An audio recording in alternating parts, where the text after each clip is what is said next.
This video was sponsored by World Anvil, a site where you can build your worlds, maps, and homebrew stuff in D&D and other RPG systems. And that's not all they have. For players, they've got Heroes, a way to build characters and bring them together with a party of adventurers. They've got lots of interesting and neat features like chatting with other characters, sharing stats and abilities, status updates, and even notes. This can all be brought together with your DM's world. So come together, manage a lot easier, and play RPGs with World Anvil.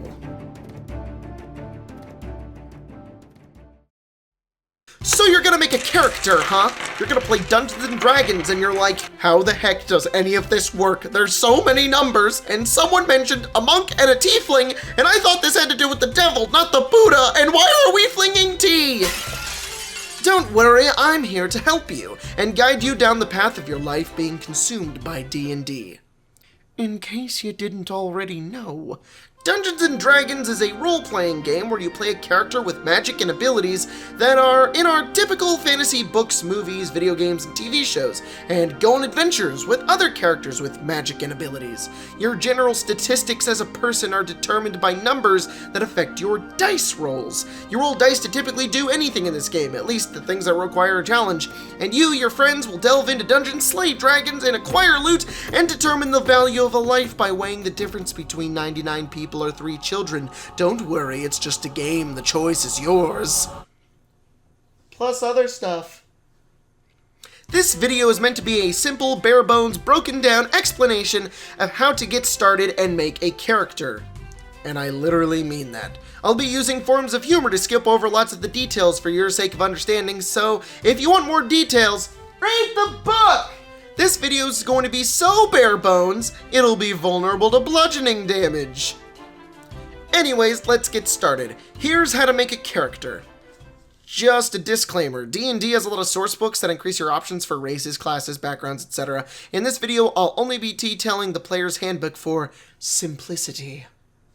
First things first, you'll want to pick a race. D&D has a lot of different races that I detail further in this longer video, but for a simple explanation, you've got the choice of the common races, dwarf, elf, halfling, and human, with the more rare races being dragonborn, gnome, half-elf, half-orc, and tiefling.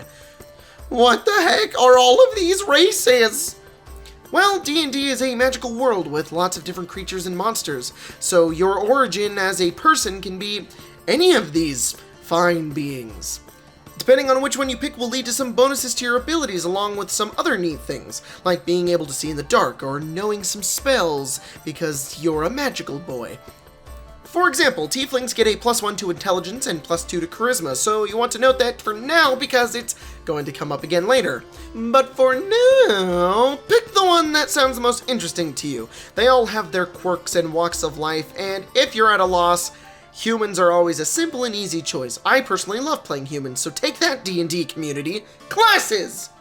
So D&D has 12 classes. Classes are basically a definition of the powers and abilities your character will learn and develop. Again, more info in this old video and this series of how to play the classes, you know.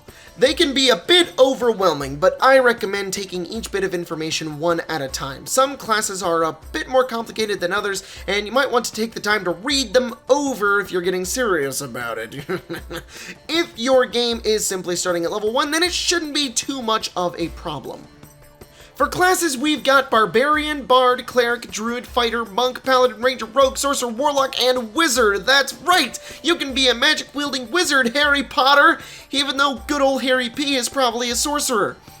And Legolas isn't a ranger, he's more of a fighter. And, this dude is definitely a warlock. Well, this is the point I'm trying to make, is that you can make whatever kind of character you want to make. You want to be a god-fearing cleric who summons holy fire to the battlefield, or a thieving rogue who gets sneak attacks and hides in the darkness, or you can do something wild like a halfling barbarian, a tiefling druid with antlers for horns. Want to make John Wick? Go human fighter and crossbows as your preferred weapon, and take some levels in rogue or monk and seek wrath upon the vengeance of your dead dog. The possibilities are endless! Backgrounds! Whoa now. You just told me about crazy races and magical classes, and now you want me to pick a career path? Yes! You are making a person after all. They didn't come out of the womb shooting spells and were stamped wizard on the day of being born. Alright, maybe Harry Potter did that, but still.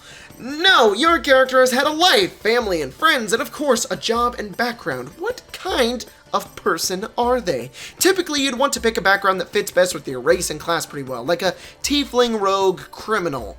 Though I ain't gonna stop you from going halfling barbarian entertainer. Sounds like a fun time. All of these backgrounds provide you with some idea as to who your character was before becoming an adventurer with their newfound class abilities. It's like in the movies when the hero is just a regular farm boy before he becomes a space Jedi guy, and you have to take into account that he was once a farm boy. Except D&D doesn't have a farmer background, which is just silly dum-dum. What are these, you ask, as you begin to read, and then understand what these is, because presumably you speak English? Character traits, basically.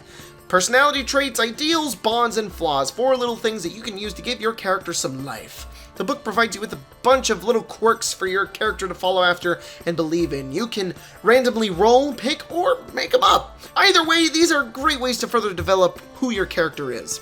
After all these choosy steps, you'll want to start plugging everything into your character sheet. I'll quickly show you how to do that. First off, you'll want to fill in your ability scores. Ability scores are measurements of your character's statistical abilities. Strength, dexterity, constitution, intelligence, wisdom, and charisma. Some classes have more of a focus on certain ones, like wizards use intelligence for spellcasting. Each ability will be assigned a number between 1 through 20. This is a measurement of how good you are at the ability, with 10 being about the average. There's 3 methods to doing this: rolling, standard array, and point buy. Either one of these 3, you'll come up with 6 numbers, 1 through 20, that you will assign to your different ability scores based on what kind of character do you want to make. Do you want him to be strong but dumb, or charismatic but really slow? For rolling, you'll roll 4d6, add it together, and subtract your lowest result. Do that 6 times and assign them to your different abilities. Standard array is just a set of numbers: 15, 14, 13, 12, 10, and 8. Last is point buy. It's a more detailed way to improve your scores with a whole math system in the book that you can read up on if you want to figure it out. Once you have your numbers in, they are going to have a modifier. A modifier is basically what you're adding to your dice roll when you roll a d20. Here's a chart explaining each modifier. After that, you'll want to fill in your proficiency bonus, which scales and levels. Whoa, whoa, whoa, whoa! What is this whole area down here with all these enticing, interesting skills and options? These are your character skills, and they're essentially what you roll in the game to determine what you do. Above them are saving throws. These are when your character must do something quickly to save themselves. The DM will typically ask for these rolls from you, so you don't need to manage all of them. You'll just be like, you walk into the room, make a dexterity saving throw, and you're like, which one's that? And he's like, the one at the top of the sheet right there says dexterity saving. You're like, oh, +3. Boop, and you roll it, and then you're like, 6 + 3 is 9. And congratulations, you did basic math. Your race, class, and background will give you options of skills to be proficient with. Basically, you're better at other stuff and you're not so good at other things. When you are proficient in something, just dot in the little dot, and if the dot is dotted, then the proficiency bonus is added to the skill or save. Each skill has an ability tied to it. So, if you're proficient in acrobatics, which would mean like if you have a little dot dotted in right next to it, you would add your proficiency bonus plus dex, and boom, there's your bonus to your acrobatics. That's what you roll when you want to, trapeze walk or do a backflip. Go through your race, class, and background to determine what to dot in and be proficient in. Down here is passive perception. This is simply 10 plus your perception bonus. Now you'll want to determine your hit points. Hit points, or HP, is your health, like hearts or lives. If your HP hits 0, you fall unconscious and might die. There's a whole thing about death saving throws. Your HP is determined by your hit dice, which is in your class description, plus your constitution. At level 1, you get the maximum amount on your hit dice, and every level you either roll, add your constitution, and add it to your total health, or you can take the average, which is half plus 1. Your initiative bonus is your dexterity bonus, and your armor class is 10 plus your dexterity bonus as well. Then you'll want to just add in all the little details for your traits, class, and race, and put in you're a tiefling, and that you're a rogue, and your personality trait of I like to kill guys, I guess, I don't know. And you're nearly done! Your character is pretty much complete, except for the fact that they are super naked. You gotta get equipment. Your class and background come with some starting equipment, or you can roll some gold and buy equipment on your own. Either way, you'll be adding weapons and armor to your character sheet, which use your abilities for modifiers.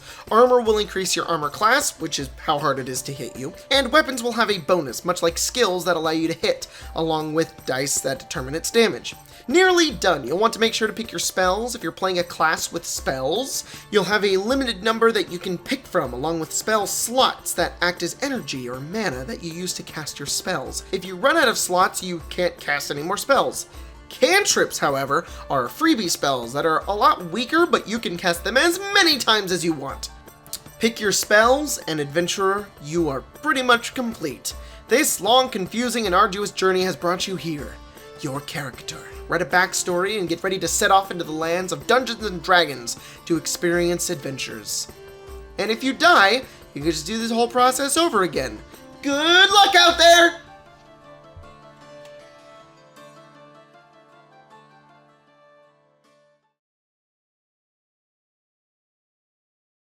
For classes, we've got Barbarian, Bard, Cleric, Druid, Fighter, Monk, Paladin, Ranger, Rogue, Sorcerer, Warlock, and Wizard. That's right, you can be a magic-wielding wizard, Harry Potter, even though good old Harry P is probably a wizard. He's probably a sorcerer, you dumb. Once you pick your background, you'll want to take a look at these. What are these? You ask, as you begin to read, and then understand what these is, because you presumably speak Once you have your numbers in, they are going to have a Once you have your numbers in, they are going to have a modifier.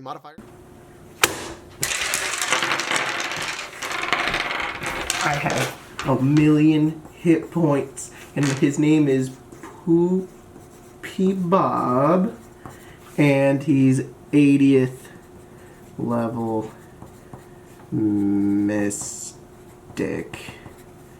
And his race is God. And he has a +8 initiative. And 20, 25, 28. He has a 2 intelligence. 26 and 30 charisma. What a great character. Ooh. Oh, wow.